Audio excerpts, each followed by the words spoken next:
Salut à tous les supporters de l'AS Monaco. J'espère que vous allez bien. Les autres, chut, on va débriefer quand AS Monaco. Alors, mais c'est un truc de fou. Oh, mais on est arrivé là-bas, mais avec une équipe. Pas de Falcao, pas de Sidibé, pas de Fabinho. Il y avait personne. Il y avait personne. Toute l'équipe type, ils sont sur le côté. Baldé, Jovetic, ils sont tous blessés, éclatés ou décédés. On ne sait pas où ils sont. Il paraît qu'il y a une guerre interne à Monaco avec Radamel Falcao qui apparemment refuse totalement de jouer parce que la Coupe du Monde arrive, donc il ne veut pas se faire mal, enfin voilà, tout ça. Et ça passe très mal, que ce soit au niveau de la direction, mais au niveau de nous aussi, les supporters. Ça, c'est du manque de respect, Radamel Falcao. Je ne pensais pas que tu étais comme ça. Je voyais en toi un grand professionnel, mais si c'est vrai, si c'est le cas, parce qu'on n'en a pas encore le fin mot de cette histoire, si c'est le cas, ça me décevrait beaucoup en tout cas. Mais bon, on va dire que on a quand même un bon point à prendre, c'est qu'on a pu faire jouer la jeunesse dorée. Et cette jeunesse dorée, elle nous a sorti d'un traquenard pas possible. On a commencé le match donc avec Serrano à gauche, Georges, je ne sais même pas où il est. Voilà, Radji, bon, il a été au milieu avec Glick. À droite, on avait Almami Touré qui commence vraiment à avoir une aisance dans son jeu qui me fait vraiment plaisir. Euh, Endoram, on n'en parle pas. C'est Jaffet qui est derrière. On dirait que Jaffet, il est derrière comme ça, tu vois. Et que non, mais c'est ouah, magnifique. Je kiffe ma jeunesse dorée de l'AS Monaco. En tout cas, on a commencé ce match comme de la merde.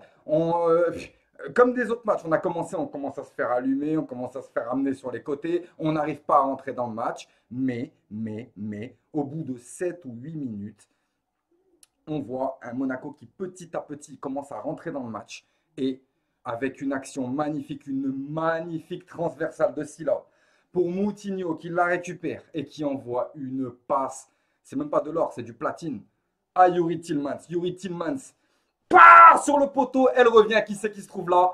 Moussa Silla, notre petite pépite. Celui qu'on appelait le futur Mbappé. Donc, bon, voilà, on a peut-être sorti un petit peu tardivement cette année, mais en tout cas, il est là et il ouvre le score pour l'AS Monaco. Et qu'est-ce que ça fait du bien? Parce que oui, parce qu'en fait, quand on a vu qu'on a marqué, on a vu qu'on a commencé à reprendre le jeu à notre compte. Et c'est tout ce qui nous manquait, ce but, en fait. Si vous regardez bien, parce que bon, on met un but à Paris, mais on s'en prend 7. Hein, je crois qu'on le met il y a 5 ou 6. On met un but à Guingamp, mais qui compte pas vraiment. Enfin voilà, là c'est vraiment un but qui nous donne l'avantage et qui nous donne une certaine confiance. Cette confiance qu'on avait perdue et qu'on attendait de retrouver. En tout cas, cette confiance, on l'a retrouvée, mais bien sûr, c'est sans compter sur Caen, parce que Caen, ils ne sont pas là non plus pour enfiler les perles. Ils sont là pour gagner. Ils étaient là avec leur public, mais encore un truc de fou, un public. Je sais pas, mais j'ai l'impression que cette année, les petites équipes, elles ont des publics de fou. Je me souviens encore de Strasbourg et tout. Magnifique. Franchement, bravo à vous les gars. Beau match de Caen. Vous avez essayé, vous avez contré Crivelli. Donc je disais que le SM Caen s'était mis en évidence plusieurs fois devant notre but grâce à Crivelli, grâce à plein d'autres qui essayaient, qui tentaient, qui essayaient de centrer, de jouer. Ça me faisait peur, ça me saoulait, jusqu'à qu'on se prenne cette fumante en pleine lucarne qui me laisse, je suis resté comme ça. Voilà. Pouah, dégoûté. En plus, le commentateur de Bein Sport 4, je sais pas c'est qui lui, mais il faut qu'il arrête de crier comme ça, surtout quand c'est Caen qui attaque. Enfin bref, un partout, voilà, on rentre à la mi-temps, et là, on se demande vraiment, on se demande est-ce qu'on va sortir, est-ce qu'on va pouvoir réagir, est-ce qu'on va pas encore être touché au moral par cette égalisation. Voilà, horrible, horrible. La mi-temps, elle a été horrible. J'ai attendu, j'ai attendu. La deuxième mi-temps, elle a repris. Et là, on a vu un match plus ou moins équilibré. Voilà, équilibré.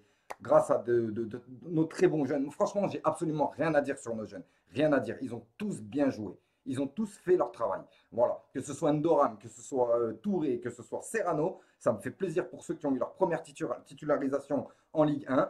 Et d'ailleurs, en parlant de ça, on a pu voir l'entrée de Jordi Mboula. Et oui, Mboula, c'est comme Mbappé, mais c'est Mboula. Et Mboula, c'est comme ça. Mboula, c'est soit carton rouge, soit but. Je crois que je vous avais prévenu. Mais voilà, je vous avais dit qu'on allait bientôt le sortir.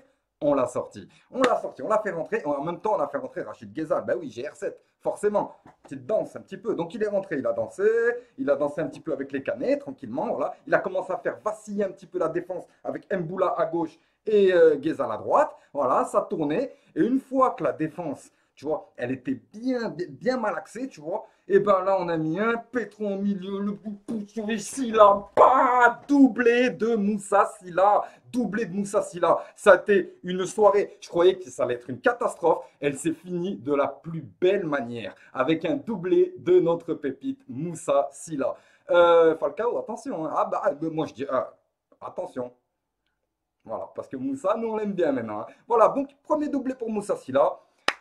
Donc je vous avais pas prévenu pour Mboula, mais Mboula, en fait, ce qui s'est passé, c'est que il est parti, comme d'hab, hein. Il part, tu le vois pas, et c'est soit but, soit carton rouge parce que tu as essayé de lui couper la jambe. Ben oui, c'est comme ça. Donc qu'est-ce qui s'est passé? Il est parti, clac, carton rouge. Voilà, donc ils ont fini à 10, c'est pour ça qu'on a réussi. Mais je ne sais pas s'ils étaient à 11, si on a réussi à gagner. On va dire que ce match-là va nous donner un plein de confiance. Voilà, il faut plein de confiance. Je compte sur l'OGC Nice, hein. Ouais, ben, je vais être obligé, hein. L'OGC Nice, vous allez me faire quelque chose contre Lyon, là, le match prochain. Parce que c'est bien beau, là, la Vendetta, la Bayetta et les conneries, mais jouez un peu, les gars, aussi, hein, parce qu'à la base, c'est du foot.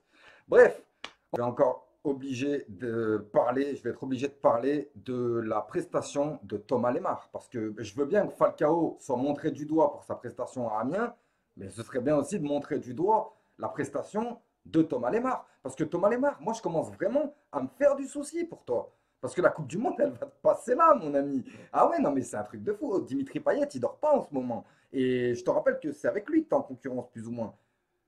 Fais quelque chose, sauve-toi de ce pas, sauve ta Coupe du Monde et sauve l'AS Monaco. C'est tout ce qu'on te demande, Thomas Lemar. Donc, si tu as envie, fais-le. Si tu n'as pas envie, pars aussi, toi.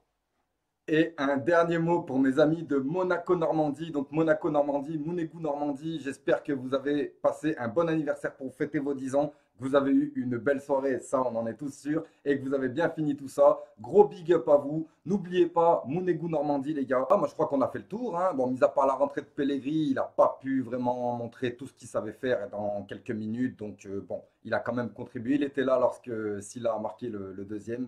Donc voilà. On part de camp avec une victoire, ce qui nous fait énormément plaisir et énormément de bien. Et là, il reste 2 matchs. Et le prochain match peut être décisif, les gars. Eh oui, là, on n'est pas à koh, mais c'est presque ça, hein. Là, il faut se battre jusqu'à la fin. En tout cas, je suis vraiment content de, on va dire, de la tournure de la fin de championnat. Même, comme j'ai dit, hein, même s'il faut qu'on y laisse des plumes, je trouve que ça nous fait une très belle fin de championnat à tous. Voilà, je vous fais un gros bisou, à très bientôt et daguez mon égout.